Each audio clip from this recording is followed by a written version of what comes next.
La vereda alta, de Mario Benedetti.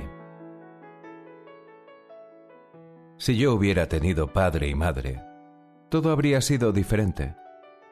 Pero mi familia era una abuela materna, y una abuela materna no alcanza para nada.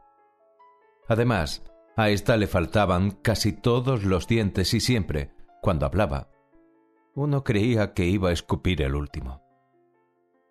Es probable que su odio hacia mí haya empezado en eso. Ella se daba cuenta de lo mal que me impresionaban sus encías inermes y balbucientes.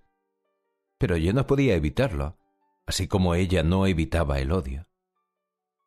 Sin embargo, en un pueblo como este, que nunca había sido demasiado benigno, constituíamos un binomio abuela-nieto de tal ejemplaridad que las madres lo señalaban a sus hijos y a sus propias madres para estimular a unos y a otras al mutuo entendimiento. Era en verdad conmovedor vernos salir por la tarde, a la abuela y a mí, mi mano en su mano, sonrientes y simpáticos, deteniéndonos en la plaza para saludar al zapatero que hablaba de crímenes mientras remendaba, y también en la farmacia, para que el boticario me llenara el bolsillo derecho con caramelos de miel o de menta.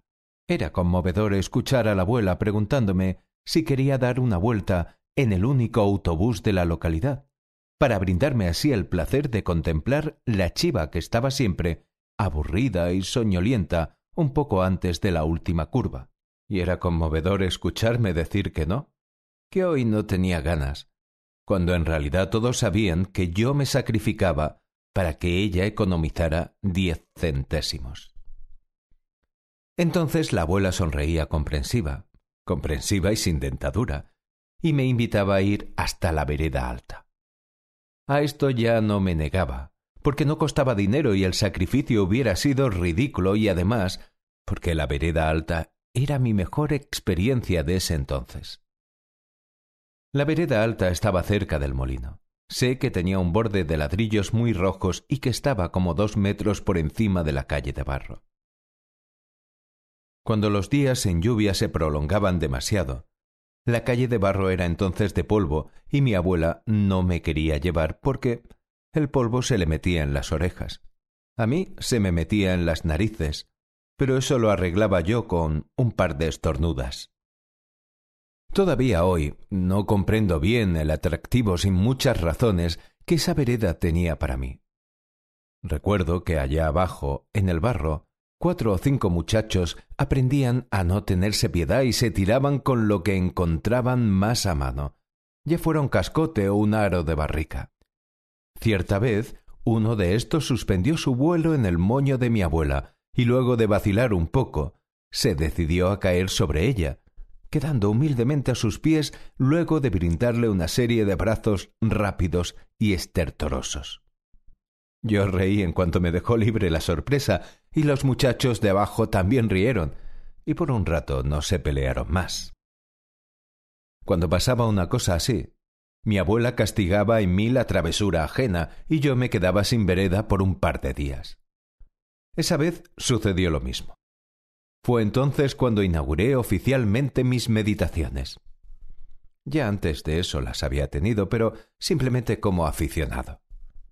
Frecuentemente había pensado en mi oficio de huérfano y en las ventajas y desventajas que me acarreaba el ejercerlo. Yo no lo había elegido. Estaba claro, pero tampoco lo comprendía del todo. No obstante, cuando me decidí a meditar en serio, tuve que elegir un tema de mayor enjundia y con suficiente material de dudas como para llenar las horas sin vereda. Así pues, cuando terminaba mi composición sobre tema libre, las moscas, mi rodilla, la bocina, yo me sentaba frente al gallinero a comer galleta y a pensar en la muerte. Ese sí era un tema, tan grande que no cabía en las composiciones, tan fuerte que me dejaba siempre un poco pálido. Yo cerraba los ojos. También el día cerraba los suyos y el gallinero se quedaba en paz. Entonces se podía meditar. Como el tema era la muerte, era preciso ante todo llegar a concebirla. Para concebirla, nada mejor que no pensar en nada. No pensando en nada, llegaría a no ser que era la muerte. Era evidente. Así al menos lo creía. Pero cuando me parecía estar alcanzando el vacío completo, la total desaparición de mí mismo, hallaba que, finalmente, estaba pensando en no pensar. Y aunque fuese nada mi único pensamiento, por eso solo ya resultaba todo.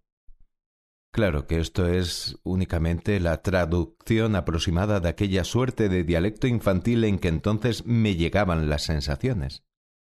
Pero en esencia no era mucho más que eso. Fue después de la 9ª o 10ª meditación que me convencí de dos cosas bastante importantes. La primera, que no podía existir la muerte como nada total y absoluta. La segunda, que la única forma de saberlo era morirse. En realidad yo pensaba que esto era un negocio redondo, porque si me moría y después resultaba que no había nada, poco me importaba perder contra mí mismo y no estaría, por otra parte, en condiciones de lamentarlo. Si, por el contrario, había algo, no solo ganaba, sino que sabría. Y esto me resultaba más importante que todos los otros argumentos. Sabría. Yo era mucho más curioso que cobarde, por lo tanto decidí morir a corto plazo. Una noche mi abuela me besó con su baba de costumbre y como esta vez yo me porté bien y no me limpié el beso con la manga, me anunció que a la mañana siguiente iríamos de nuevo a la vereda alta. Yo estaba decidido a morir y un paseo más o menos era muy poco para conmover a quien iba a emprender el más largo, o el más corto, ya se vería, de todos los viajes.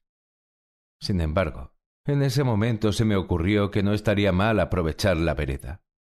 Después de todo, era lo que más quería, más aún que un disco que había sido de mi padre y en el cual serruchaban la barcarola de Offenbach.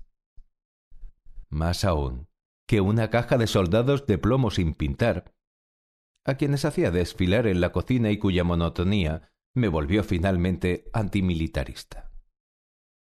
Al otro día me desperté temprano. Lo miré todo sin melancolía. Una muerte experimental no era para llorar ni para despedirse. Antes de salir me di el gusto de hacer la composición sobre el tema La abuela. Salimos a las 10. Pacientemente aguanté la visita al zapatero y hasta chupé un caramelo de los usuales en lo del boticario. Así el buen hombre tendría motivo para decir después: pensar que el pobrecito se fue hoy chupando una de mis golosinas. La vereda alta estaba más linda que de costumbre. Como había llovido la noche anterior, el barro estaba fresco y los ladrillos rezogantes.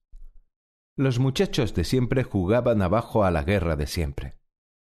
Un aro de barrica cortó el aire y aunque a mi abuela se le estremeció el moño, cayó muy lejos de nosotros. Sin que yo se lo pidiera, ella soltó mi mano. Yo di algunos pasos preparatorios. Miré hacia abajo y me extrañé de no sentir vértigo. Después de varias miradas prolijas, elegí la piedra sobre la que pensaba caer de cabeza. Mi abuela estaba mascullando un no sé qué aviso, cuando yo simulé un paso en falso y me tiré. Un látigo de imágenes azotó mis ojos y enseguida sentí un dolor tremendamente intenso. Naturalmente todo quedó en una pierna rota y un arañazo de ladrillo. Pero en aquel momento yo creía que estaba muerto, que la muerte era algo, que ese algo era espantoso, y que desde la última vereda hasta esa muerte mía de dolor y de barro, el odio de mi abuela llegaba en bofetadas.